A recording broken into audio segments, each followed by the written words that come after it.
This is a 2004 Chevrolet 7500 Top Kick. It's my Uncle Pete's daily driver.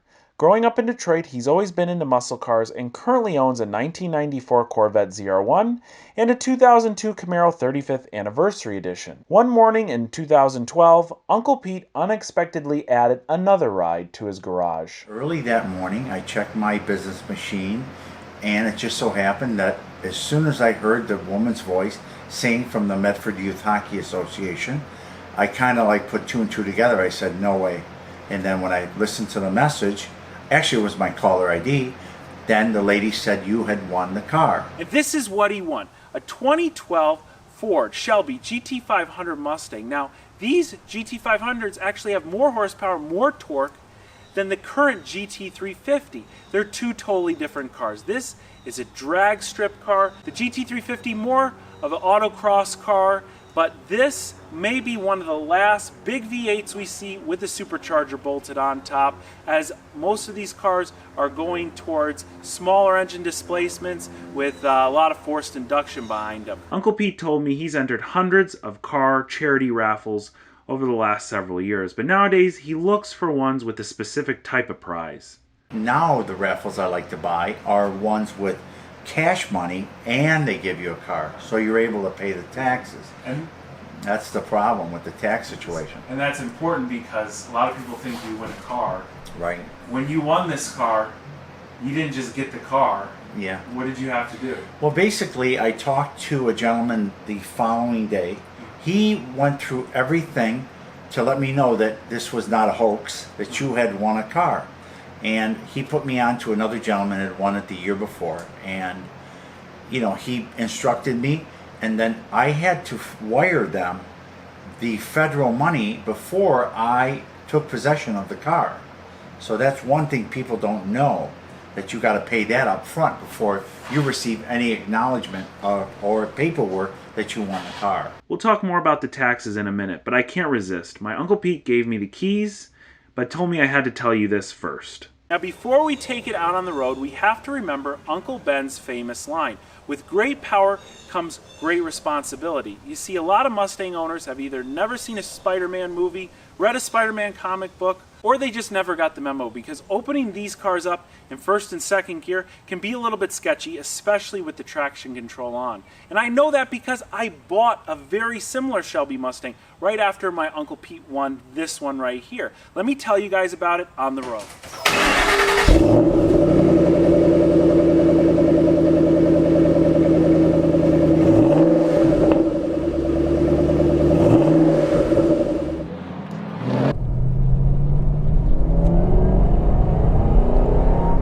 Wow.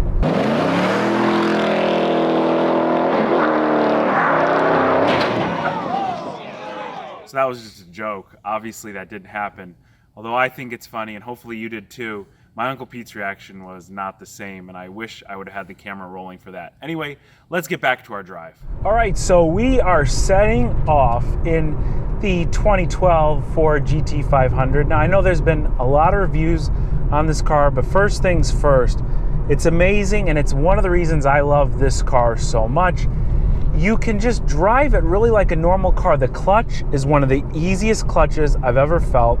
That compares with like 4-cylinder Volkswagens. I mean, this thing is very simple to operate, short throw, really light. The shifter, it does really push into gear, feels good, a lot better than the MT82 cars. Now again, I've had two MT82 cars, so I'm not making fun of them. I like them. The shifter just feels quite a bit tighter and a little bit more precise. Now, right before my Uncle Pete won this car, I had bought a 2012 GT. It's the 5.0, and it was a really good car. I had it as a daily driver. When I bought that car, I had considered the Shelby. It was about $20,000 more than the 5.0 I bought. I figured, what are you really getting more in a Shelby than in a 5.0? Of course, it's faster, but past that, I can't see anything else. And man, was I wrong. And you know, a lot of the guys on the 5.0 forum, they try and say, well, I can supercharge my car, be fast as a Shelby, whatever. It just isn't the same. So after getting my car, I came up north visited my Uncle Pete. He took this out of the garage. When I heard the startup noise, I was taken. Now the 5.0 sounds like basically nothing, okay? And it has a nice little rumble in the startup, and it sounds nothing like this GT500.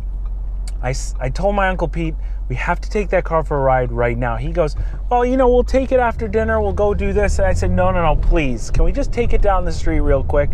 And immediately, when I first drove this car, I knew I was really missing out. So what did I do? About 2-3 months later, went home, found a 2010 model, bought it. Now the big difference between this and the 2010, they look very similar. The 2010, the performance pack, wasn't offered, but I can tell you this car has a performance pack, and the dampers on my 2010, they feel extremely similar. The really big difference is that the 2010 and before cars had an iron block up front. These cars have aluminum block, 11 and newer. The aluminum block shaves about 100 pounds off the nose of the car. Now the 13s and 14s, of course, have a bigger displacement 5.8 liter motor compared to the 5.4 in this car. They have a bigger 2.3 liter TVS supercharger compared to the 1.9 liter Eaton in this car, and make another almost 100 horsepower. They are wicked fast. This car is already just ridiculously fast. Those are even faster. They're amazing. But why I really like the 2012 model and 2011 is the simple fact that you can really just modify them to the point of a 2013 car in terms of power. If you buy a 2011 or 2012 with the aluminum block, and even a 2010, besides getting the same interior pretty much as a 13 or 14, the exterior has a few slightly different things, which most of them, like the open grills, you can change if that is your sort of thing.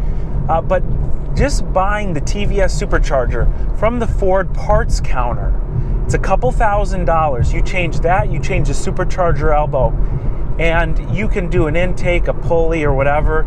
You'll have just as much, if not more, horsepower with a custom tune, of course, as a 13, 14 Mustang. And you just spent around $10,000 to $15,000 less than buying a 13 or 14.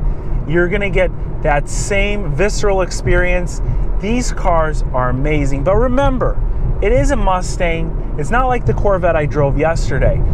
Since it is a Mustang, it really takes a little bit more concentration if you're going fast. I refuse to go wide open throttle in these cars in first gear on the street just because it's kind of dangerous. I mean, the traction control should keep you in line, but you're not going to go anywhere except for sideways real quick.